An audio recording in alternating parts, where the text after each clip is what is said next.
which, be so for real right now, I'm losing my patience with all the tattoo transfers. I literally roll my eyes. I think it would have been better just to murder him, and then Bellicom would have been like, why do you did he always have even to use that word?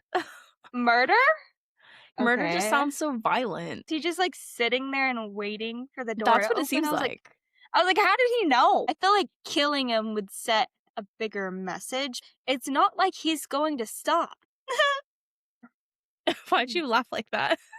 Because obviously she's not in control of her power.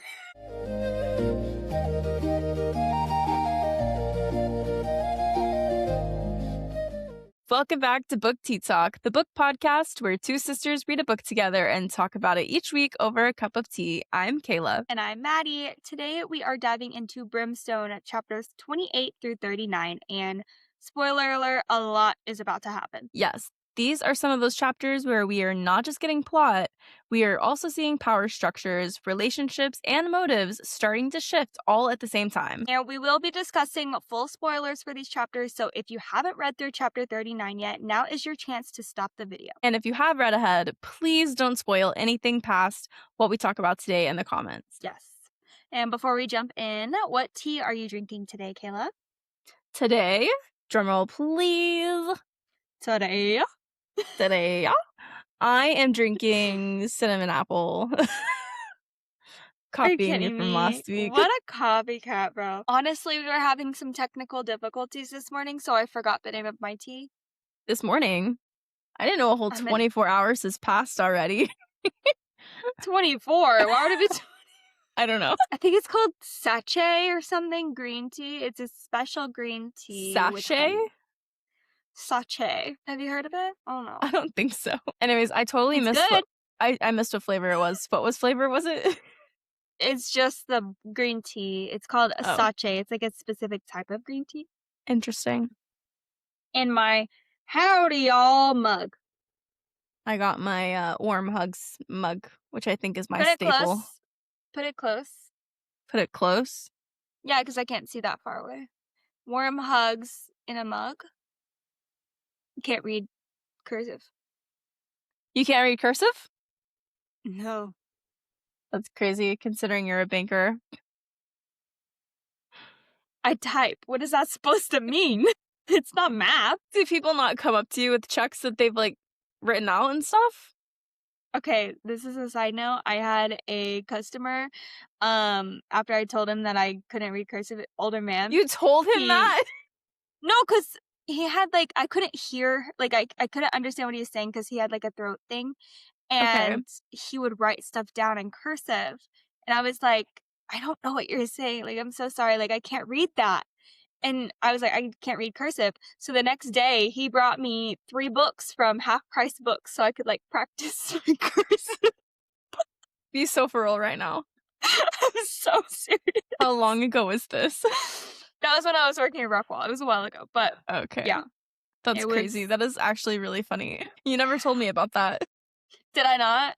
Yeah, no. I was embarrassed. That's probably why. I love that so much, actually. All right. If you guys are enjoying following along with us and our adventure in reading, make sure you're subscribed so you don't miss the next upload. All right. Tea ready. Notes open. Let's talk about it. And you better subscribe. Thanks. Side of anger. But before we jump into this section, let's go ahead and take a second to reset where we left off because chapters 21 through 27 covered a lot and it was kind of a while ago. It was last week, wasn't it? It was like 2 weeks ago. No, that can't be right. I feel like it was last week. This Friday will be 2 weeks ago. Oh, I still need to edit that video. So they won't know it's 2 weeks ago. No, exactly. Okay, so this was definitely a setup heavy section. A lot has happened. It was thick, it's big, chunky, but it is in a way where everything starts connecting. Chunky. Saeris' side of things, we learn that her power isn't something new. She's had it since birth, and it's tied directly to the Quicksilver. and that is often the first rune to awaken for alchemists and the hungriest for the power. That really shows in the Quicksilver pool scene because that didn't feel like she was controlling magic. It felt like the magic was almost testing her. And meanwhile, in Zolvarin, Fisher's storyline escalates in a very different way. Between the propaganda labeling him the Butcher of Zolvarin and then what happens during Cleansing Day, things get complicated pretty quickly. Because he did stop something horrible, but he also wiped out an entire group of guardians in the process, as he should. But it also really could start blurring the line between hero and something people might start to fear. We do get some big world building moments like the Hazarax, confirming that every time Saeris has used her power, it cost her something. And Elroy reveals that there are families who've known about the Fae and magic this whole time in Zul'Varin, which is very interesting and makes the world feel a lot bigger than we originally thought, or that even Saris thought that it was. Yeah, a lot more magic than we thought. The section ends with probably the most important moment, the discovery of another Quicksilver pool. And that Quicksilver pool reacts to Saris and leads Fisher, Carrion, and Hayden to jump in, knowing she's likely on the other side in danger. So, going into this next section, everything feels like it's starting to come together in a way, but it might all fall apart at the same time. And the big questions now that we have is Saris actually in control of her power? Or is something else starting to take over her? Why'd you laugh like that? Because obviously she's not in control of her power. This girl does not know what she's doing. All right, let's get into it. So, chapter 28 opens, and immediately something feels off, but it's not dramatic right away. It's more like Saris just knows something isn't right. So it's not like an external threat at first, it's internal. It's her instinct. And I feel like it's been happening more and more with her lately, where she understands things before they're even explained. And what she realizes here is that the Quicksilver, it's awake. And I feel like every time that that's been mentioned in the past before, it has never, ever been framed as a good thing. Because awake doesn't just mean active, it means accessible, like not just for her. That's the problem because if she can access it, that means other people can too. And it also gets worse because she tries to close it. And she can't. Yeah, I really liked how that was written because it's not like she is struggling or hesitating to close it. She just has this internal instinct where she's like, I can't close it because something inside of her is telling her it's already too late to close. Which is honestly more unsettling than if she had tried and failed, because it means something is already in motion. Or Right. And someone. then we find out what the something is. And it's Aureus, which is the advisor to none other than King Bellicon himself. Bestie Bellicon. And it's not random at all. This is Bellicon reaching directly into Amarantrea. He's not just reaching, he was waiting because the first thing Aureus does is basically thank her for leaving the door wide open. Yeah, and I don't know. I felt odd because was he just like sitting there and waiting for the door That's to what it open? seems I was like. like, how did he know? I mean, they He's know just that she's an alchemist. yeah, but were She's they opened just the Quicksilver before, so I feel like in my head, I'm sitting here thinking they've just been chilling and waiting. she opened it for Fisher Mhm. whenever he went to Yeah, Zalvarin. true. So I'm No one not jumped in through then. understanding. Exactly. So maybe it was just like a quick open close, and then this time it's just kind of like open Just for loosely too open. long, which that reframes everything. It's like this wasn't just a mistake, it was like an opportunity that he was really waiting on. And it really makes you question how long they've been watching. Because, like you just said, it's not like he jumped through when she opened the door for Fisher going to Sylvarin, but have they just been sitting in front of a pool of Quicksilver and waiting for a slip up? Jenna? Or did they get notified? Mm. Maybe they have Quicksilver on their side too, you never know, because the Or an Quicksilver is like a informant? right. Like they had the Quicksilver is kind of like a middle ground. They're not the gods. They're tied to the gods, but they're not The good or Quicksilver. evil. Right. I don't know. But Is Aureus that comes through. is that a Of course. theory? What? That the Quicksilver is helping them? or somebody who is Maybe. tied to the Quicksilver is helping them. I feel like it's not Maybe. a drawn out enough theory, No, you're right. but it's a comment. How about that? Okay. But Orius comes through and he doesn't come in like aggressively at first. He's really calm, composed, and he's reasonable, kind of. Which almost makes it worse because instead of outright threatening her, he starts laying out the situation for her instead, which is, Hmm. we'll talk about it. He's manipulating her. He talks about the court being fragile and the food supply being unstable and how quickly everything could fall apart if that balance breaks. And I think that's what makes this moment very interesting to me, anyways, because for the first time, we're hearing someone else acknowledge that the system isn't sustainable. Like what the court is doing is not sustainable long term for them. Like it's just not going to work out that way. Yeah, and instead of fixing the problem, he's offering control. And then we get into the actual offer, which doesn't really feel like an offer at all. No, no, no, no, no, because it feels like a list of demands disguised as a solution for her. Like, okay, you'll be safe, you'll be protected, you'll be taken care of, but in exchange, you have to lose everything that makes you who you are. Her alchemy, her autonomy, her role, her god weapon. She basically would become something to be displayed, and he literally says that she will be a jewel in Belicon's crown, which I don't know who would want to I be that. hated that sentence Yeah. because all it tells you everything that you need to know, right? It's not about partnership and working together. No, it's about owning her. It's about possession. He wants to Hmm. have this shiny new alchemist. Yep. And Everlane would also be returned to him as if she's some item and not a person. And then, of course, we get into the part where Fisher is mentioned. And what's in store for Fisher, you may want to know? Public execution. Mhm. And I feel like that's the moment where the entire thing stops being even remotely believable as like a deal that they were going to make. Because at this point, it's not about stabilizing anything, it's about eliminating the threats. I think that's what makes this scene so interesting because Saeris doesn't immediately react emotionally. She actually listens, she hears what he has to say, which is kind of a bit of a sign of growth for her because back in Quicksilver, I mean, she got into this whole mess in the first place because she is a very quick overreactor or reactive person. Yeah, and I think it also kind of tied in to whenever she got the rune, right?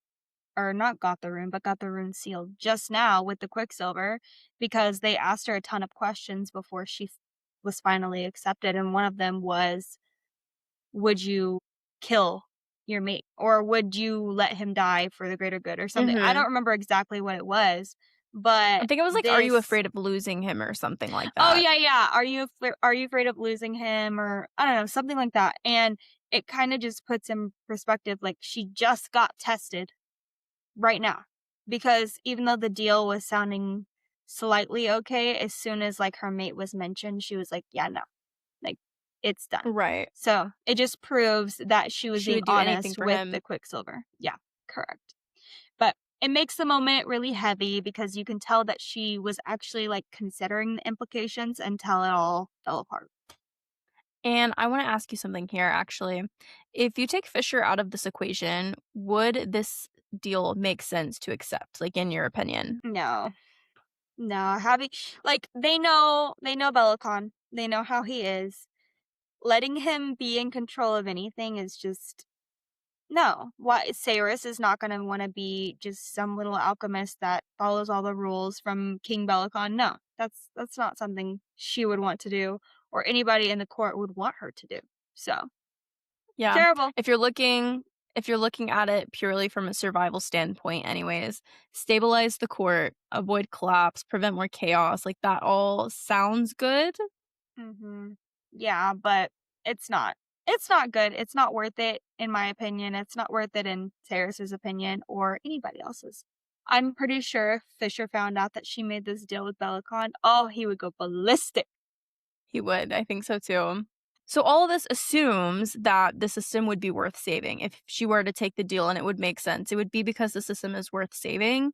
And more importantly, the Bellicon would actually honor any part of this long term. And I don't think that he would. No, I don't believe for a second that he would. And Aureus does bring up something else that I think is really important to talk about. Yep. Because the fact that her friends, her mate, they're all still oath sworn to Bellicon, which means they have to serve Bellicon and the Winter Palace, meaning they have to do what he says. This was like a big shocker for me because I think they Yes. mentioned it, but I don't think they really said how big of a deal this is. Right.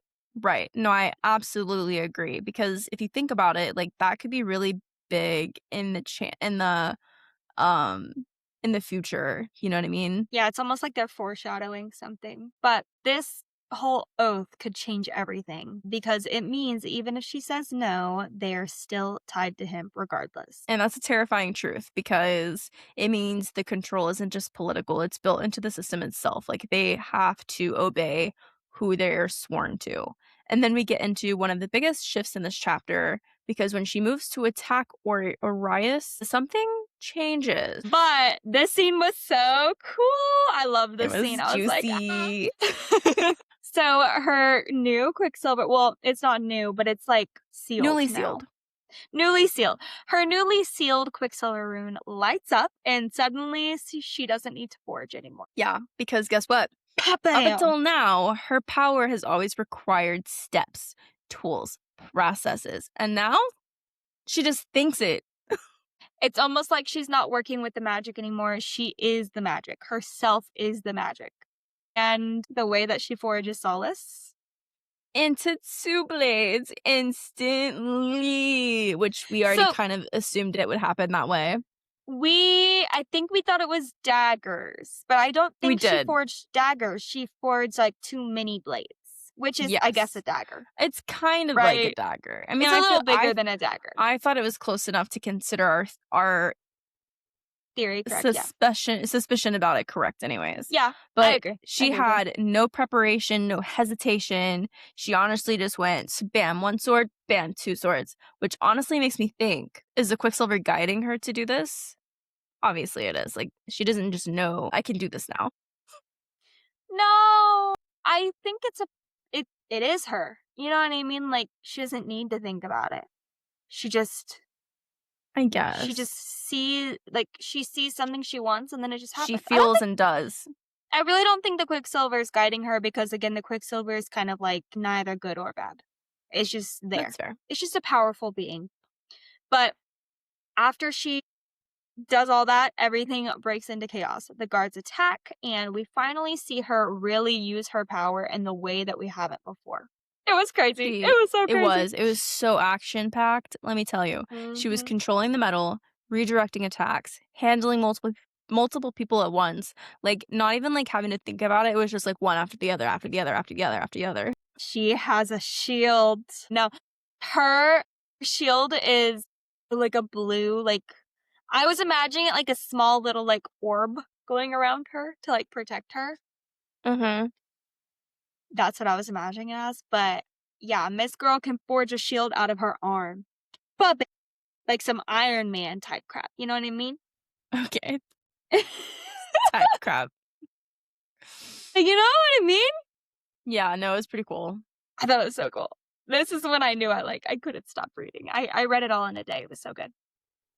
Anyways, so then the chaos kind of slows down because the Null Blades change everything. Suddenly, there is something she cannot control. It is out of her grasp. And Aureus just casually says, "The Winter Palace remembers," which to me is giving Game of Thrones. The North remembers. I've never seen I had to put that in there. I've never seen that. You need to watch it. I don't know what... I've tried like 3 times and I don't know. You have to get... Okay, so tangent. I am making Beck watch it right now, and literally it was so embarrassing. There's 8 seasons, okay? At the end of every single... Actually, when I first started, I was like, you need to give it a few seasons to really get into it, whatever. Tell me how at the beginning of every single season, I was like, oh, this is when it starts getting good. This is when it starts getting good. He started saying, dude, you've said that every single season. And I'm like, no, you're right. Because I don't know what it is. When I was watching it myself, it was magical. It was good. It was like, oh, give me more. But like rewatching it, I'm like, why was I so like hyped for this? Because it's okay, but it Like, I doesn't get genuinely good just until season 7. okay, well, it's kind of in my At opinion, it's least kind as of a rewatch. boring. It's boring, and I don't There's know a what the lot crap's of going political on. intrigue to it. If you're not into politics when it comes to stuff, then it's not for you.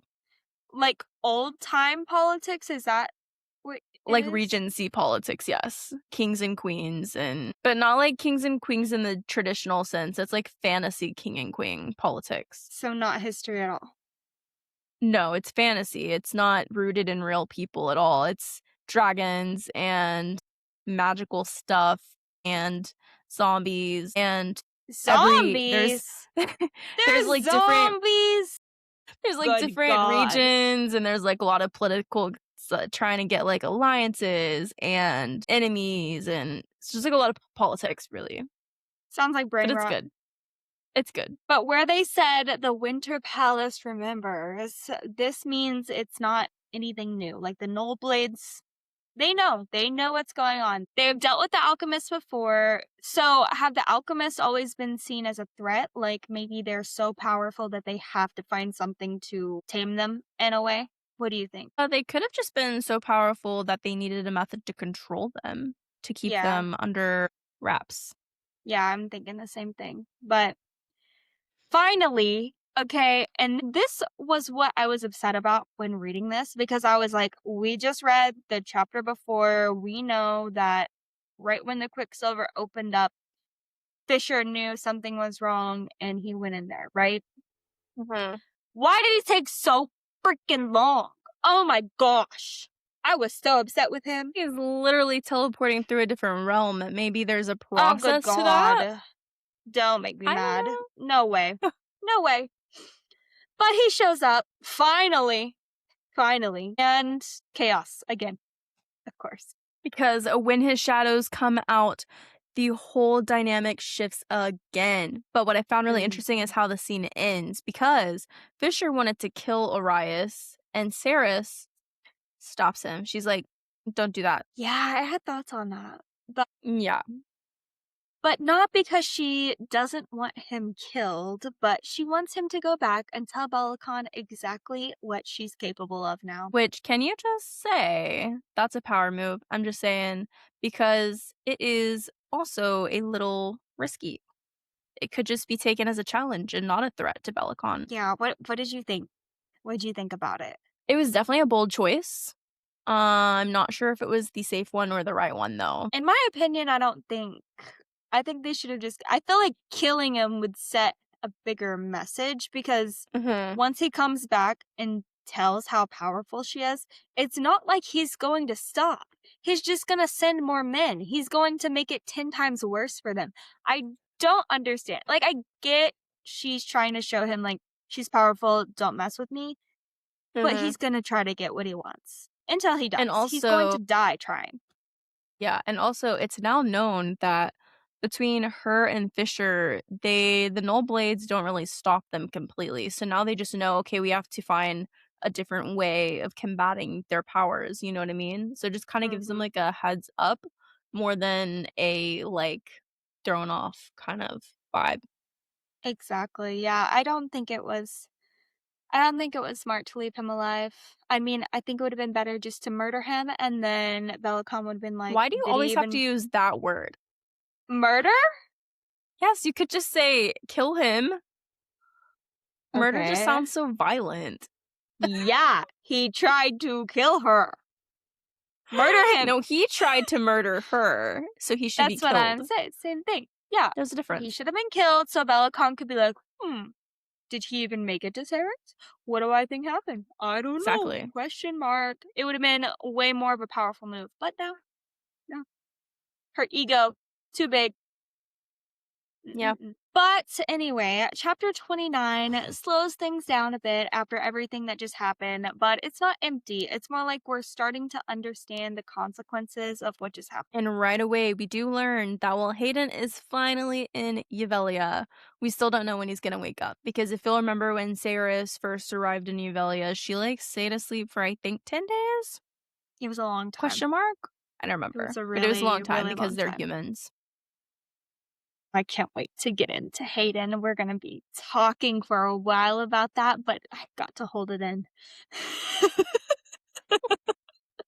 You might have to hold it in until next week, because I think that's in part 2.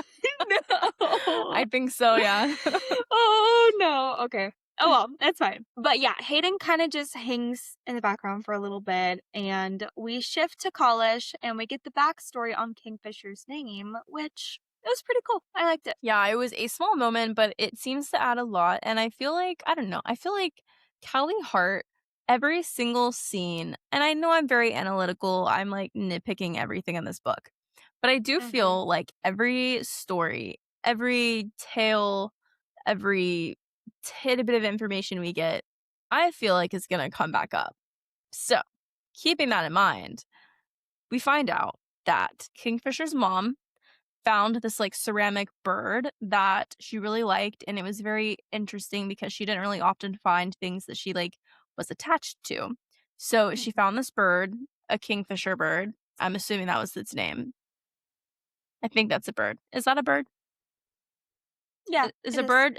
Do they have a kingfisher bird? He's supposed to know all these bird facts and he can't even tell me off the top of his head. Is there a kingfisher bird? It is a bird? Okay.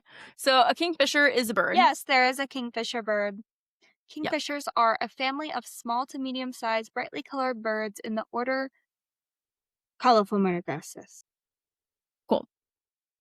Anyways, she finds this ceramic bird, a kingfisher, and she is fond of it, and she decides that that's going to be his name. You didn't remember that? It was a small detail. Maybe it's not. Yeah, and Archer mentioned that she didn't like people touching her little ceramic bird, so it clearly means a lot to her. Anyways, I think we kind of already touched on this, but do you think that story is just character building, or do you think it'll come back up later on? Everything comes back up later on. I'm sure his freaking real name is going to be inside the ceramic bird or something. I don't know. So I did see a spoiler on what his name is. I'm not going to tell you, though. Do we know it already? No. Have we heard the name already? No. So we find out at the end of this book. Yeah, that's how I found out, because I don't look at the back page. The back page? I was trying to see the last page. Don't look at it. Because I was trying to figure out how many pages were in it, and I saw the word, and I was like, ugh. Why would you do that? I always do that because I take extensive notes on my book, so I was trying to look at how many pages were in the book, and I saw it. Never, ever. I know. Did you know? I know your eyes just get the best of you sometimes. Did you know that Carrion is also not Carrion's real name? Yeah, we learned that this chapter, I think. Right? Okay, I didn't know if I made that up in my head or not. No, yeah, because he was wait, Carrion? Carrion. No, we learned his last name. Dianthus. Yeah, and then they were like, do you want me to still call you Swift? And he was like, yeah, Swift has always been my name. I don't think we know his first name. Swift? Yeah. His first name? Yeah, we don't know anything about his first name. Yeah, no, we don't. I don't even know if he knows his first name because obviously he was taken from Evelia, but I'm sure it's written somewhere. Probably. Anyways, back to it. Side tangent. Did you hear about, what is her name, the Akatar girl? Sarah J. Maas? Yes. Did you listen to the podcast? I didn't because I didn't want to be spoiled for Throne of Glass. There were Throne of Glass spoilers in there. Was that? I didn't watch it either, but I saw clips, and apparently she is not a big fan of her mother-in-law, and that's why all the men in the books don't have moms. That's funny. Because apparently, what did her mother-in-law say to her? She said something she said that her mother-in-law reads the books and pictures her son in the sex scenes. Oh yeah, no, I saw that clip. Crazy! Yeah, no, that's pretty crazy. So she hates mother-in-laws. So, yeah. Don't blame her. Anyways, I just thought that was funny. All right, next. Okay, and then we get Fisher looking at Solus now that it's been reforged, and we finally get the meaning of the words that are newly engraved in the metal. It is mercy and honor. and that is written on the blade in Old Fae, and it gives off an intentional feel for a weapon. Especially when you consider how much power that they hold and that Saeris holds. Yeah, I don't so when it comes to, like, what the blade looks like, I don't think she is, like, consciously doing it. I think it's whatever it wants to be, right? Yeah, because it changed in that fight scene, we didn't even mention it, but it goes from being 2 blades back into 1 at one point in time and then back into 2, so it kinda just seems like the Mhm. blade is gonna be whatever she needs it to be in the moment, which is kinda Yeah, but cool. for the actual writing and what designs are on the blade, I think it's whatever the blade wants for itself. Yes, that's the Yeah, Quicksilver picks that. exactly. Yeah, pretty interesting. And then Saris asks the question that kind of changes everything. How does an oath sworn fae break their oath? And the answer, you may ask, is they don't, which is gonna be a problem. Captain Obvious. Saris, Captain Obvious. Okay. What kind of question is that? But yeah, it's a big problem because that means everyone that's tied to Belicon right now is still tied to him no matter what Saris does. She cannot break the oath. And Fisher explains that they are fine as long as Belicon isn't physically near them, as that is what is required to command them. Which, hello, you're trying to fight the guy. Do you really not think that you're going to be in the same vicinity as him during that fight? Like, huh? I hope they have a Yeah. contingency plan for that because isn't going to work. Because technically he could be like, all y'all turn back on and kill Hmm. Saris. And then they're going to have to. That would be Or stop interesting. fighting, and then it's just going to be Or Saris stop and fighting. Belicon fighting. Yeah. I mean, she could do it with her new shield and her new weapon. Maybe she's tough enough to beat him 1v1. 1v1 is crazy. But yeah, these details are very intentional to me. I just think that it's foreshadowing and then it's definitely going to come back later on in the story. Yeah, I absolutely do as well. We also get Mhm. another physical change with Saris, which is interesting. She now has silver veins on her wrist and arms. It's giving, Vampire. I was gonna say fourth wing lightning.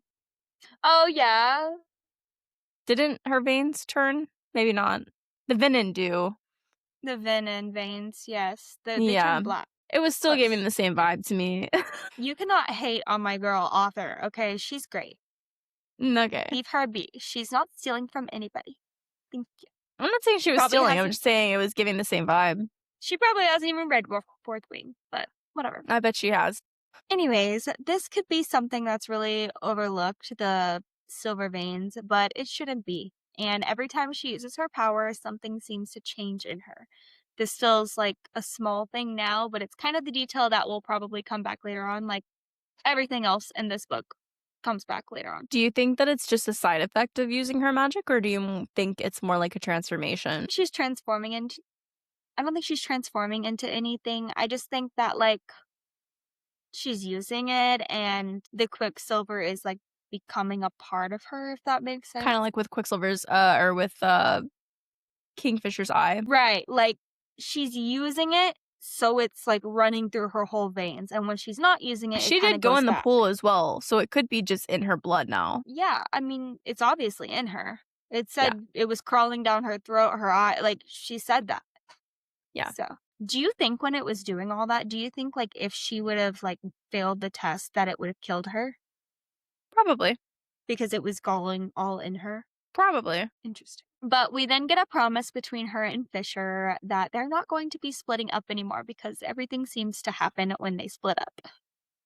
which is great in theory, but I just don't know how practical that thought process is gonna be. It's not Yeah, possible. no. But we get a really small detail, but it's kind of huge. Fisher might now have the same Quicksilver rune as Saeris. Which this stood out to me because up until this point, it seemed like a thing that is exclusive towards Saris. Like Saris is the one that had like the elemental runes, but it makes you wonder why it's now showing up on him also. Told you this before, okay? And nobody believes me. Okay, my theories are never correct. But we know that her runes are tied to the fact that they have a mating bond, or at least that's how it's like interpreted in the book. So is this happening because of the bond, Or as she seals her runes, will the rest of them show up on him as well? I thought that she was getting these runes because of the mating bond. That was Yeah. my thought process. You said no, these are her own runes. I don't know. So you think that he's gonna be getting all the elemental runes as she accepts them or whatever? I think it's a part of the mating bond. I don't know exactly how that's going to work, but I I wonder if think he'll it be able to definitely use is tied them. to it. Oh my god, star power. Then both like grab each other and like star power. Yeah. Okay. Mhm. Anyways, we end the chapter on a lighter moment with Saeris giving Fisher a tattoo, which, be so for real right now, I'm losing my patience personally with all the tattoo transfers. Every time I read one, I literally roll my eyes. I'm annoyed with them. I genuinely am at this point. I feel like it is every other chapter, someone is giving someone a new tattoo. Look, I'm imagining them falling away. Okay, I'm imagining them going away and then new ones coming and going away. I don't think that's what's happening, though. I'm hoping it's happening like that. I don't think it is. I think they're just collecting tattoos like it's currency. Well, if they are, they are. Oh well. Let's move on to chapter 30, shall we? So we get woken up immediately with chaos, archery.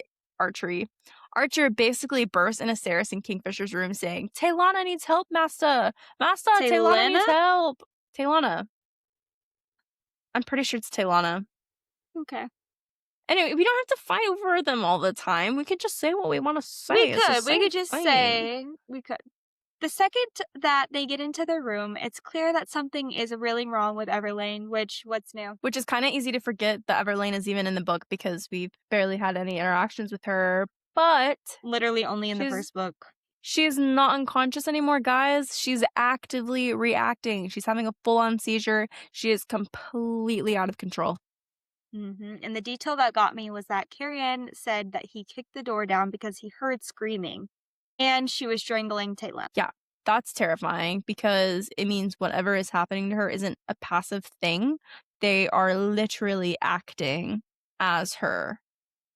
Right. Wild. We then get the moment where Everlane starts speaking, but it is her voice this time, not Hmm. not Not a Adina, mysterious voice. Yeah. not Adina's voice. Yeah. And it kind of makes the situation worse because she's literally saying things like, leave me alone. Like she's aware on some sort of level. It's kind of eerie. Yeah, and she's clearly not in control of what's going on. And Taylena explains to everybody what it feels like, and that description is enough to like stick with you because it's scary. The idea that Lane's mind is awake, but her consciousness is behind a wall, almost as if she's trapped inside of her own body and mind, and there's something else pressing down on her. Yeah, I was imagining like her seeing figures, like black figures. I imagined it as like sleep paralysis. I No, don't me know. too. Did you do the same thing? Okay, Yeah. interesting. So, do you think that this could be possibly because of a rot? Like, could it be involved in any way? Or do you think maybe she's Um, just stuck because of the whole vampire transition thingy bob? Yeah, I'm not sure. I do believe it is something at the very least connected to what is happening with the rot, just because it feels like everything's connected. But it does feel like something more targeted towards her as well. So maybe it's a combination of both. I'm not quite sure. It's the null blades. It has to be. It really does. But right now, the rot is just like spreading everywhere, and I'm sure it's aggravating for all of them to have to deal with that, plus everything with like Everlane and people being asleep. But then her eyes snap open, and behind her eyes is a large shadow figure. It's giving very ominous vibes, and it also confirms that something else is there. Do you think she's like in another dimension? Maybe. I think she's Maybe she's in a god's dimension or god's realm. like the book we just read, Throne of Glass? Throne of Glass. Yeah. You don't remember? I remember. Like that? I think that's what it is. But when Saris touches her, we get the shift again where it feels like something is speaking through Lane and it's repeating, the gate is open, it cannot be closed. And this immediately ties back to what we just saw in the beginning of this episode, which means this isn't a random message. It's confirmation that the Quicksilver portal might be officially awake. But she still has the ability to close it now. She does, but it's giving the impression that something is, like, forever changed. True. That's a good point. But Manir then comes in with a comment about the rot that seems very important. No magic he has ever heard of could cause something like this. Which means that the magic is either incredibly old or something that has never been seen before and is completely new, and neither of those options are very reassuring in the hope for finding a solution for them. My opinion is that it's very new. I I think think it's so. new too. I think it's, Yeah, like, magic that's, like, evolved to be something else that they've never definitely. seen. Yeah. And this is when they finally start forming a plan. And so Saeris and Fisher are going back to Amontreath to find more information, and Carrion will be going with them, which I found was interesting because, like, Saeris was like, she was literally about to tell Kingfisher that Carrion should go with them, and he beat her to it and was just like, yeah, Carrion's going with us. Like, I think Yeah, they're low-key besties. he likes Carrion now. After He what does. happened and them talking and being all They are brotherly over bonded. there, they are bonded, yes. But Danya is heading out to pull the warriors back from the border, which, by the way, is a big move. And they are abandoning the position that they've held for years. Do you That think was that that was the crazy. right call for them to make? I think if it saves them, yes. I think they know what they're doing. I know that this is probably what I don't know if it's Belicon behind the rot, but like this is what whoever behind the rot wants. Yeah, it's almost like choosing between protecting what you currently have or holding your ground to prevent like further advances. But I don't Hmm. really think that there is a right or wrong answer in the scenario. I think they're both can lead to bad. Travesty. Thank you. Yeah. I think it's I think it's the best decision. I think it's the best decision if they think that's what's going to save the most amount of people because they Mhm. saw how the rot affected the camp before. They need to save as many people as they can. Yeah, for sure. We then get Laura going back to get Isabel, which I think is going to matter in the situation more than we think, especially with how little we actually understand of what's happening with Lane. And then we jump back to Amontreath, and immediately something is off once again. The entrance is barred. At first, it feels like they're being shut out. Then the guard says it's actually to keep people out. They're actively preparing for Belicon's people to come through again. And then Saris makes a comment about Tao. Her connection to him feels like a leash, which definitely stood out to me because it's a very specific way to phrase their connection. Because we have been questioning his intentions already, and now she's giving a voice to feeling it as well. And then they're heading towards his chambers, and Saris can sense that there are a lot of people inside of his room. And at first, it seems extremely suspicious. Very suspicious. But that's when Zolvina shows up and immediately just inserts herself in what's going on. As she always does, she casually drops that she knows exactly who Carrion is. She straight up says people would pay a big price for his head, which I have a question about. I feel like maybe I'm making this up. Either towards the beginning of these chapters or like sometime in Brimstone, I thought Saris told Carrion he could go back to being called Carrion Dianthes because it's not like they were hiding who he is because he straight up announced who he was in the middle of the maze or whatever. So in this moment, why is she like trying to say, "Oh, I know who you are," like it's some big secret because it's not. I agree with you that it's not some big secret, but people don't know he's there. You know what I mean? Like, Hmm. people know of him. He's like a historical, like, oh, the child that was supposed to be on the throne and left, right? So I think Belicon and their people know, but But like the rest of the High Bloods don't. I don't think it was announced, because the only I see. person that was there was who was the guy? Malcolm. And the only person that was there was Malcolm, and obviously he's dead. So and Tal, but I So don't think he's gonna go tell everybody's business. do you think Sylvania knows who he is then because of Malcolm or Belicon or something? I think Because she she just wasn't there knows. that I know of. I mean, she was in Tal's room. She Tal was on could the have told outside her. of his room. She came out of his room. Mm-mm. Well, why was She she came there? from, like, a hallway or something. Why was she there? Do they still got a Anyways. thing? Go on. Anyways, yeah, I don't know. But yeah, interesting. And I think it's weird that she said people would pay a big price for his head, like Belicon. Obviously, that's who Belicon or his men Yeah. is who I she's don't think it'd talking really be about. anyone else. Yeah, so she's got some ties, definitely, to them, which is foreshadowing once again. But Mhm. I loved the way that Saris responded to this. She completely shuts it down and she orders Ovina to not speak about it and to not even look at him, which Period, as you should. Mhm. Saris also questions Zivania on her responsibilities to the court, where she learns that she's in charge of all communications, meaning she controls information in and out of the court. So during all this, she uses this opportunity to ask about the letters that the group had sent to Foley back in the day when she finds out that he never got any of them. All because he isn't a part of the court. Which Mhm. means all this time, Foley has assumed that the Lupo Proelia never tried to reach out to him because they didn't care about him anymore. However, that couldn't be further from the truth. And Saris then orders Zovina to deliver them personally.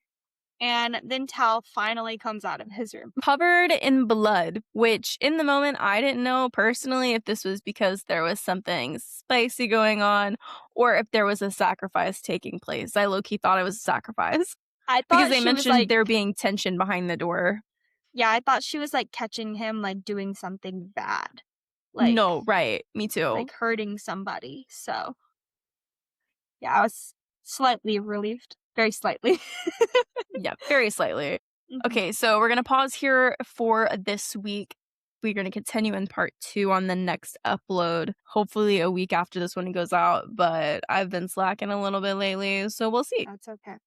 Catch us then, catch us there, subscribe, like, go follow us on Mhm. TikTok, YouTube, Spotify. Leave us a comment to let I us don't even know know. if you are feeling the same way about the book that we are, Let us or know if if we're you have any crazy. unhinged theories. We love The more we unhinged, the love them. better. Love them. Yes. All right, bye, guys. Bye.